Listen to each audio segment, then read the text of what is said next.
Welcome back to the Red Lettuce. We've been away for a while, and now we're back with an exciting discussion with Professor Grover Furr. We want to add some context to this interview because there's a lot of details in Furr's answers to some of the left's most burning questions regarding Stalin, Trotsky, and the USSR. Denying genocide is never a good look, and the imperial core relies on fabricated Nazi propaganda to immediately defeat any hope leftists have of building a better future. No one wants to be associated with the bad guy, but reactionary liberals have been using the word tanky a lot to try and put down their friends who question their loyalty to the Democratic Party. With anti-communism as the official religion of the United States liberal agenda, we wanted to explore the beginnings of this sentiment to try and understand history as it happened with someone who has spent considerable amounts of time and energy into studying the Soviet archives.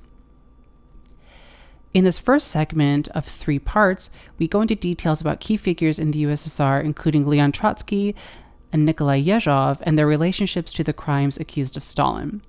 Grover Furr goes into great detail about how Trotsky behaves as an opportunist. It is important to see how Lenin's testament was used to try and undermine the revolution in the USSR to benefit Trotsky personally. For the majority of his political career, Trotsky was a Menshevik, which was a political party opposed to Bolshevism.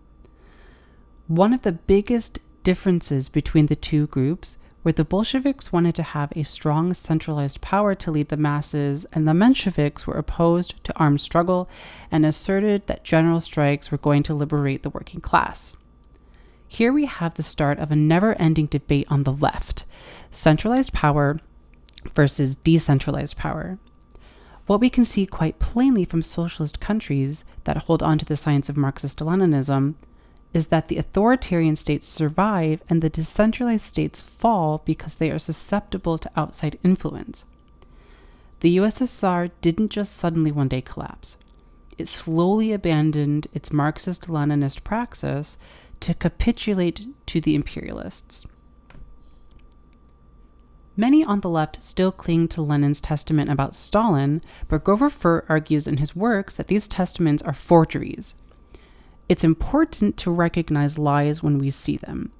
It's crucial we understand there are still lies shaping our views of socialism and socialists, because if we continue to believe that Stalin and Lenin's interpretation of Marxism are false, we will never see their successes and side with the imperialists as they wage war and sanctions on existing socialist nations like the Democratic People's Republic of Korea. The purpose of this video is to make this information as accessible as possible. Grover Furr presents a lot of dense information and has a massive body of work. We encourage you to find his work and examine the evidence he cites, but if there's anything in particular you'd like us at the Red Lettuce to dive deeper into, please leave a comment below, and we will do our best to include it in the next episodes of our interview with Grover Furr. In future segments, we will cover certain topics like famine, genocide, and homosexuality. Really exciting and totally not controversial topics at all, we know.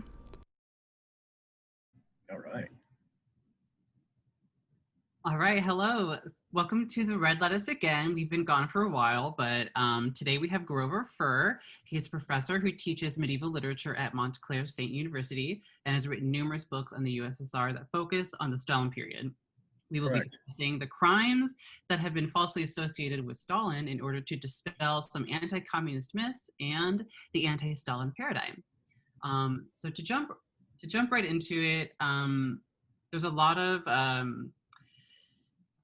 discourse on the left between Stalin, like people who support the USSR, and then Trotskyists, stuff like that. So why would Trotsky participate in the revolution only to collaborate with Nazis and Japan? And how do we quantify Trotsky's motivations for undermining the USSR?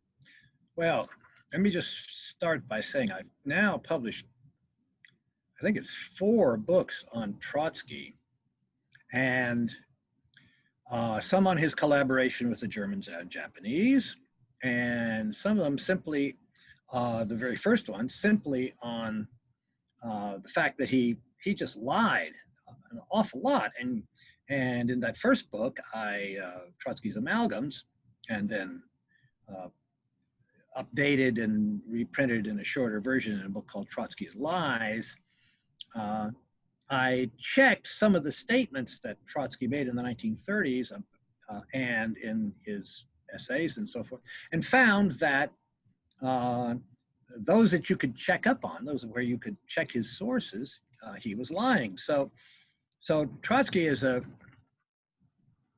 sort of like a completely unreliable source. You really can't trust anything he said. And I'm working on some other stuff now, but my latest book, which is called New Evidence of Trotsky's Conspiracy, also goes into evidence of Trotsky's collaboration with the Germans and Japanese. Now, the way you pose this question, it's hard to answer. Why did somebody do something appears to be a question of, what was going through their heads at the time that they did it. And of course, we don't know. We can't know that. All we can do is judge their actions by what they say and also what they do.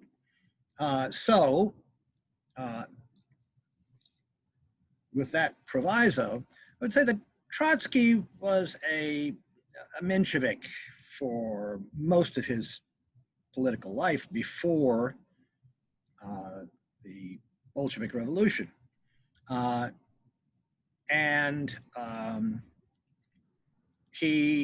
that meant was that he adhered to the position, which was widely held at the time by many people, including by some Bolsheviks, that you could only really get a socialist revolution in an advanced industrial country. And if you took Russia as a whole, Russia could not be described as an advanced industrial country in 1917. On the other hand, of course, certain parts of Russia were heavily industrialized. Petrograd, and later Leningrad, was heavily industrialized, and there were some other industrial centers. So the whole idea that you can only have a socialist revolution in an advanced industrial society is in my view, strained and has not been borne out by history anyway. But many people at the time believed that it wasn't a stupid idea. It's one way of reading certain works of Marx, for sure. Okay, in other words, it's not wacky and obviously wrong in any way. And Trotsky took it very seriously, and when the socialist revolutions did not take place in the early 1920s in advanced industrial countries, there were some uprisings, which we won't go through here, but they didn't take place. Trotsky's position became that either we have such revolutions, or the revolution in Russia, later the Soviet Union, is doomed. It's not clear exactly why he thought it was doomed, but one version of some of the things he said sort of goes like this. If you don't have an abundance of goods, then you have to apportion the scarcity of goods, and you need what he called a bureaucracy to do this. And the bureaucracy, therefore, would kind of have control over the goods and ultimately would end up serving its own purposes and not the purposes of the working class. So that's one version of why he felt that socialism could not be built in one non-industrial society like Russia. Other Mensheviks who were, let's say, in a sense, to the right of Trotsky, believed that it was simply premature to have a revolution. You should actually have a bourgeois revolution, you know, like the French Revolution or something like that. And then and then let the bourgeoisie, let the capitalists industrialize Russia. And that, of course, would take a historic epoch, right? That could take a long, long, long time. And then that would produce a nationwide proletariat, which could then get organized in a sort of the classic way that Marx and Engels perhaps foresaw. And therefore, a number of the Mensheviks were just kind of, you know, sitting tight at the time of the Russian Revolution, just, you know, preparing for a very long period of capitalist rule, when they would, you know, they would presumably organize trade unions and so forth and so on. Now, Trotsky thought, evidently, that the Russian Revolution could sort of be the spark. In fact, that was the name, right, of one of the newspapers. The spark that could ignite the proletariat, the class conscious working class in these advanced industrial countries. That didn't happen. So once you think that the revolution is doomed sooner or later, then what? And I've not ever been able to find out exactly what he had in mind. But I mean, Russia, for example, the Bolsheviks, Soviets, could not make a revolution in Germany by themselves, right? You can't make a revolution for somebody else. So there doesn't appear to be any, you know, any consistent answer to the question of, well, then what do you do? But there's a couple of other aspects to Trotsky, one of which is he certainly saw himself as a world historical individual who ought to be the leader of the party. Okay, I mean, whatever he thought of everybody else, he certainly had a very high opinion of his own abilities. And by the way, he had considerable abilities. I mean, this was not crazy on his part. He was a very able orator and writer, and he certainly knew the Marxist classics well. He had never been an organizer, but hey, you know, you can't do everything. Perhaps that's true. Perhaps that's the way to put it. So that was another aspect of Trotsky. You know, he felt that he should be the leader after Lenin, and he also felt, because of the failure of the Western ruling classes Western working classes to have a revolution, to make a revolution, and that the Soviet Union should put all of its eggs into the basket of revolution in industrialized countries. That's not clear exactly what he meant, how he would do that. And if that didn't happen, Russia would degenerate. The revolution would become corrupt. It would be led by a bureaucratic caste or stratum that would inevitably end up looking to its own interests. And it would not evolve towards from socialism to communism, or even maybe get to socialism at all. So pretty quickly, after the mid-1920s, maybe beforehand, but certainly by then, Trotsky believed that the only hope for the Soviet Union was for him to take the leadership, because he had the right ideas and Stalin and company didn't. Now, that's where, you know, this idea that Trotsky had of himself, this notion that he was this world historical leader, comes in. He had been preparing to do this. He had an underground movement within the Bolshevik Party. And as the contradictions between himself and his followers and you know, the leaders that ultimately coalesced around first Zinoviev, Kamenev, and Stalin, then later on just around Stalin, Trotsky saw that the main job was to get rid of Stalin.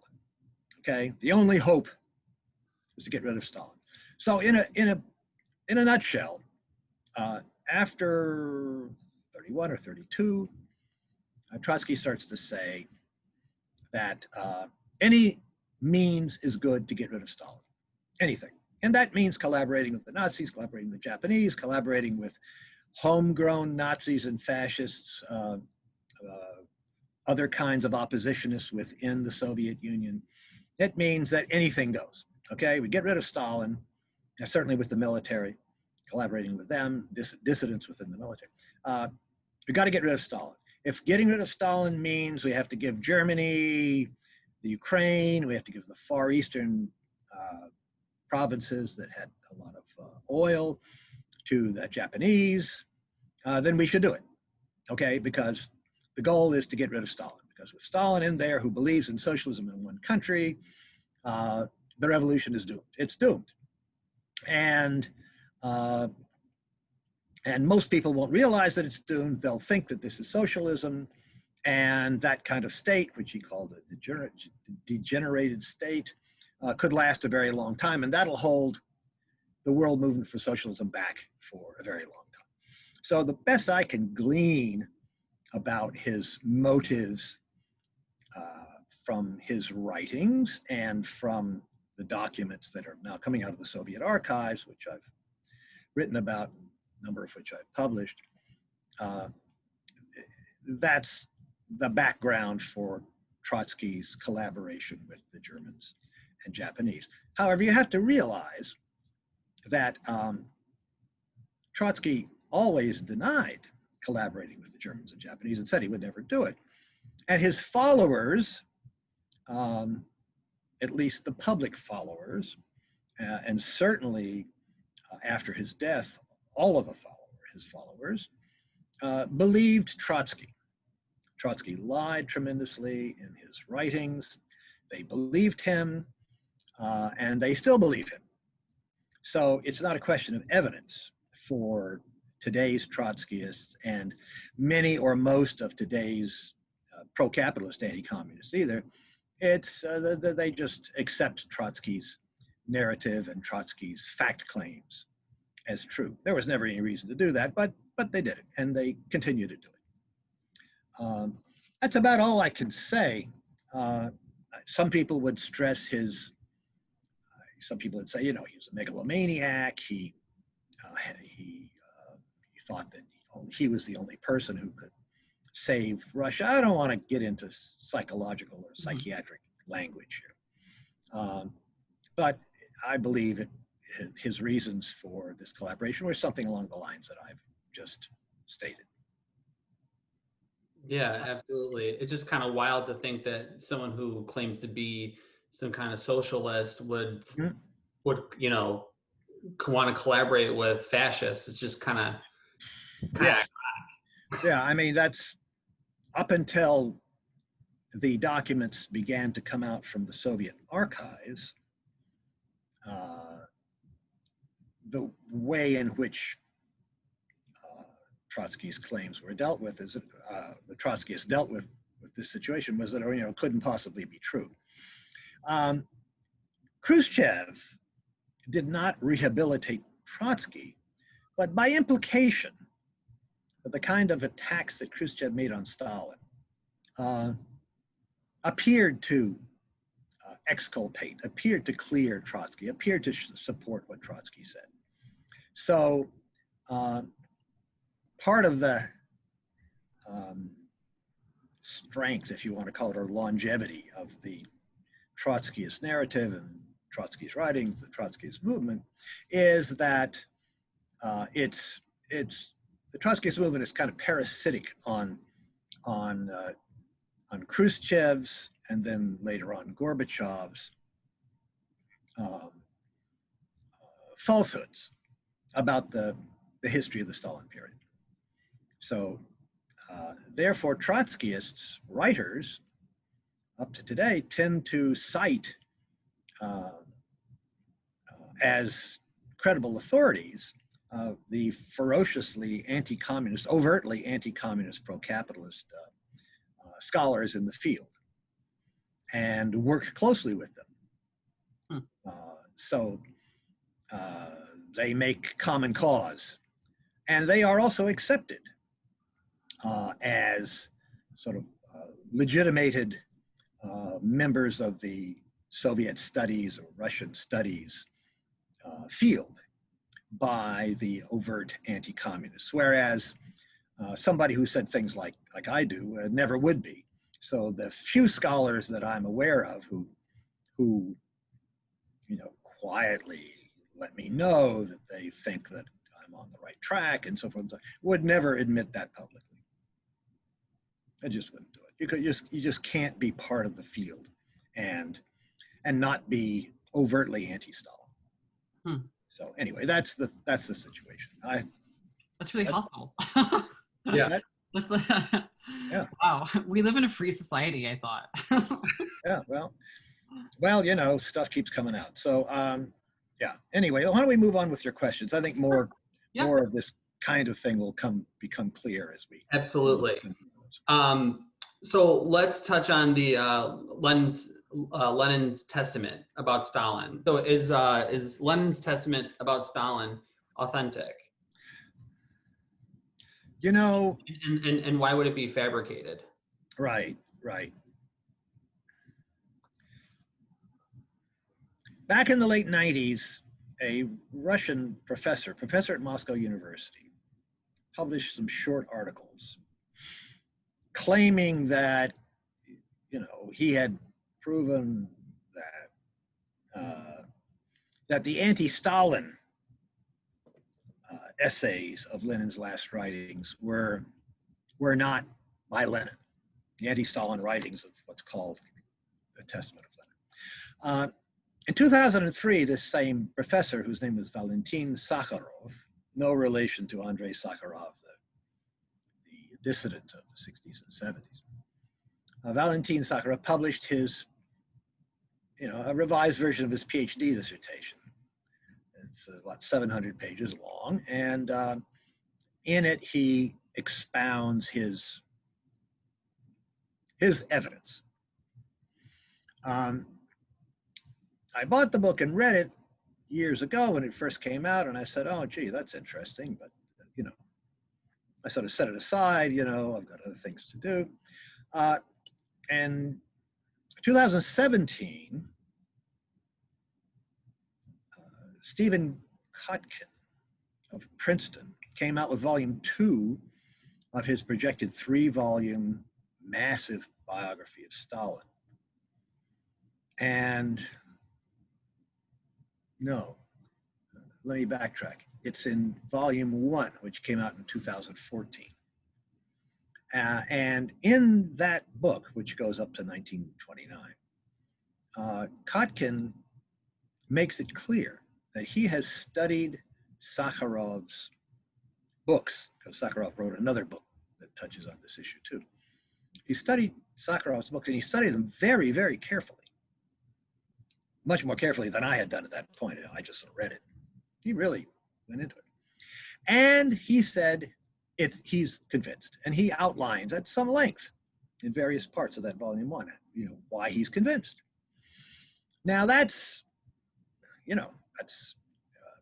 interesting because, of course, Kotkin is, super anti-Stalin, super anti-communist.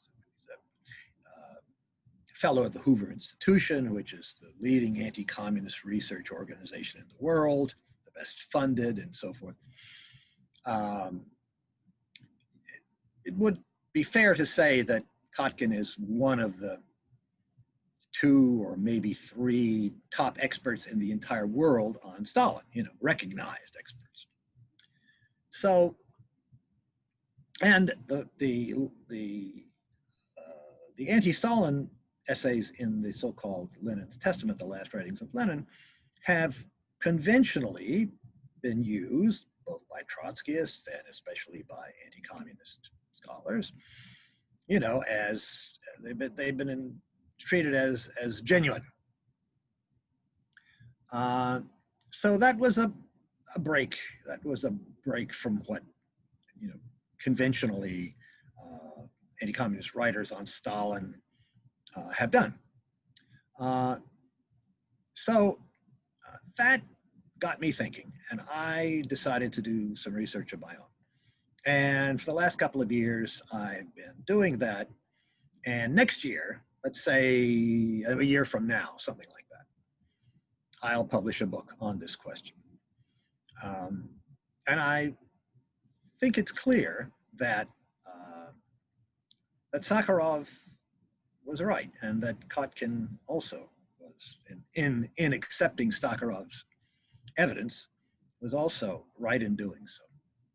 I don't want to say much more about it than that. I can't get into the nitty-gritty details, but it's very interesting, and in a certain sense, an additional point of interest is that because Kotkin is who he is, because he is this legitimated anti-Stalin, anti-communist scholar with a worldwide reputation and widely published, that interpretation of Lenin's last testament has started to get some publicity. That is, it's no longer simply taken for granted that these late writings by Lenin, in which he appears to attack Stalin, were genuine. And that's because and it's not because of Sakharov. I mean, directly, it's indirectly because of him, but it's directly because of Kotkin, because of his stature. So that's got some people's interest in these documents, and I, it is surprising even to somebody like me who's used to finding anti-communist, anti-Stalin lies pretty much under every stone, every place you look. I was surprised at the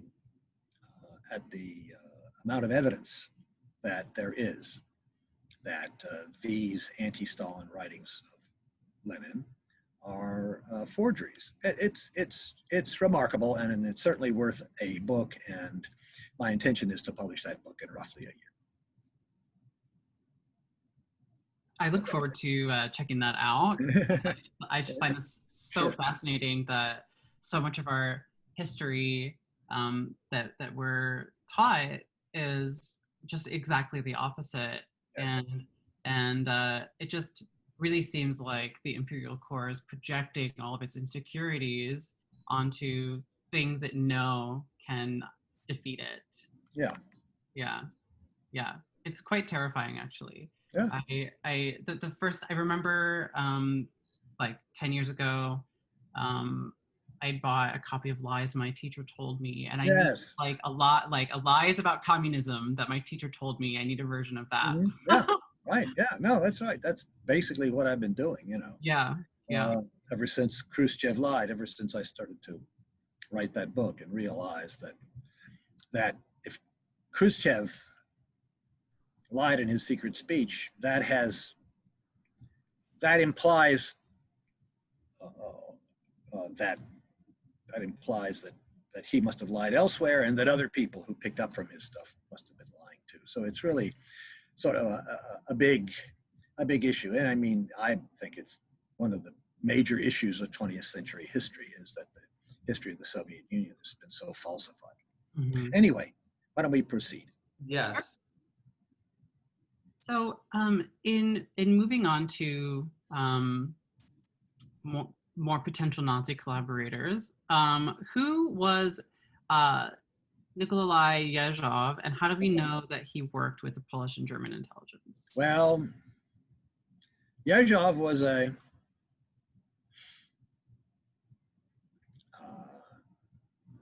guy who worked in the apparatus of the Communist Party in Moscow, and ultimately, because he had worked closely with Stalin, was appointed to be the head of the what we today would call the Ministry of Internal Affairs. At that time, it was called the People's Commissariat of Internal Affairs, and that's that's how you translate the words for which NKVD are the initials, People's Commissariat of Internal Affairs, which includes the political police, and other duties too. We don't know all we'd like to know about Yezhov because of this. In Russia today, there is a law which states that documents should be declassified after 75 years. Now, the 1930s is already more than 75 years ago. So, in theory, all of the documents related to Yezhov and his henchmen, his supporters, his underlings in the NKVD would all be available. But the Russian government has decided that they will only release documents from that period related to people who have been what they call rehabilitated, declared to have been innocent. And they will not release others. So you can't get to Yezhov's files. Now, in some way that I don't know or don't understand, some writers in the past 20 years have been able to get snippets of this and that. And so we have a number of confessions and interrogations of Yezhov in 1939, mainly in 1939. And about 10 years ago, 2010, I gathered them all together and put them on my homepage in both Russian and also in English. So you can look it up. And that's how we know that he collaborated with the Germans, because he confessed to having done so. Now,